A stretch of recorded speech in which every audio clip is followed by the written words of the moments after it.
Self-love. This is everything people strive for as their biggest goal and guiding light. But it became, in a way, quite toxic. Haven't you noticed that? Now, it's only about absolute self-sufficiency and being egotistical. Well, it's not bad from time to time. Today, however, let's explore the forgotten sides of self-love that put much less pressure on our very normal needs to connect, be loved, and love. It's an informative podcast about mental wellness from HeyZen. Here, we debunk myths, discuss hot topics, and give practical advice to improve your mental health. It will be funny, insightful, and impressive. Before COVID, 54% of adults aged 18 to 24 felt lonely, and the number has risen to 80% in the aftermath. One of the biggest and, well, rather dangerous modern trends is individualism.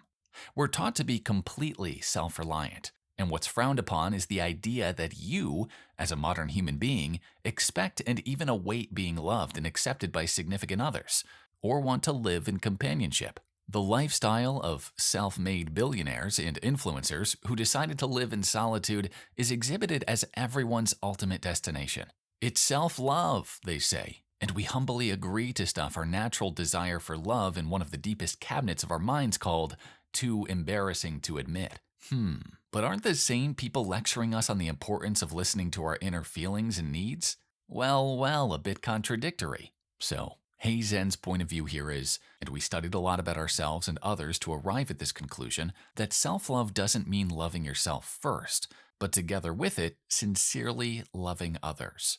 This modern culture of separation is only making us sad and lonely. At least once in your life, you must have said, I need to learn how to love myself first, and only then I'll be able to love you. But what if the opposite is true? And first, we need to learn how to love and appreciate others? Self-love is now an elaborate form of narcissism that doesn't only alienate us from ourselves, but also from others. With our problems and traumas, we've become so self-focused that we forget how to value those around us. There are moments in life when we're physically incapable of loving ourselves, and this is when the love of others comes to help. This is how we learn that we're valuable and worthy, even in moments of weakness and misery. However, with the popular approach to self-love, it's simply impossible to build this kind of relationship that can support you in the roughest times. What's more, it might be not just unlikely, but impossible to love ourselves without loving others. Without noticing their beauty and respecting their views, we can't wholeheartedly notice the beauty inside of us. So, self-love, in its kindest form, is never one-sided.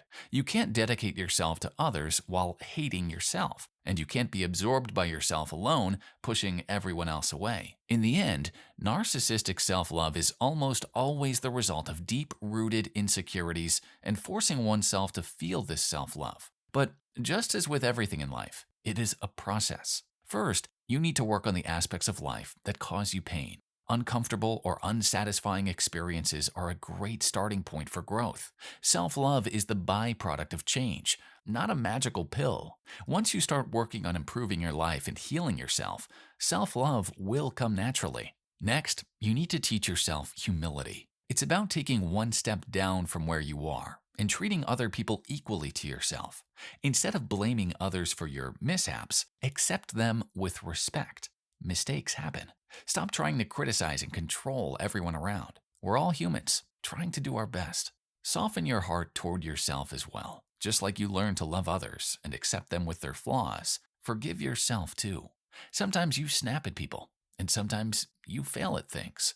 Those downs are just a normal part of life, and you don't need to whiplash yourself for every mistake. In the constant race towards the destination of self-love, we keep putting on ourselves, with our own hands, this heavy burden of being perfect. By the way, this is what we're going to discuss in the next episode of the HeyZen podcast. When I get my bachelor's, I'll love myself. Okay, now, when I have abs, I'll finally love myself. Oh, now I need to... Hey, stop. Those conditions of love will never end. You've been worthy of it since the day you were born, whether you're coping with your daily life or struggling with it. And yes, once again, in this race, we become so self-preoccupied that we forget to pay attention to family, friends, and building meaningful relationships. Can you see the connection now? When you realize people have flaws, but you still love them, you'll learn that you can also love yourself just as unconditionally. To understand how you can develop self-love, its non-toxic and healthy variant, ask yourself the following questions. Can I admit and accept my mistake without falling into the abyss of self-hatred? Can I take responsibility without feeling guilty? Can I, without shame, acknowledge the time or situation when I could have been a better leader in my life? Can I genuinely help others without expecting anything in return and ask for help without worrying that they expect a reward? Can I take off the stone of obligations and guilt from my back and stop putting them on my surroundings? Once you identify the points of acceptance and care you need to work on, it's time to make an effort. Love for yourself and others is a never-ending journey. The love from others will support you in the worst times, and you'll be able to surround them with unconditional acceptance at moments when they lose the ability to love and care for themselves. So, this is the end of today's episode of the HeyZen podcast. We thrive in beautiful companionships, and there's no true self-love in isolation. Accepting and loving others teaches us to accept and love ourselves.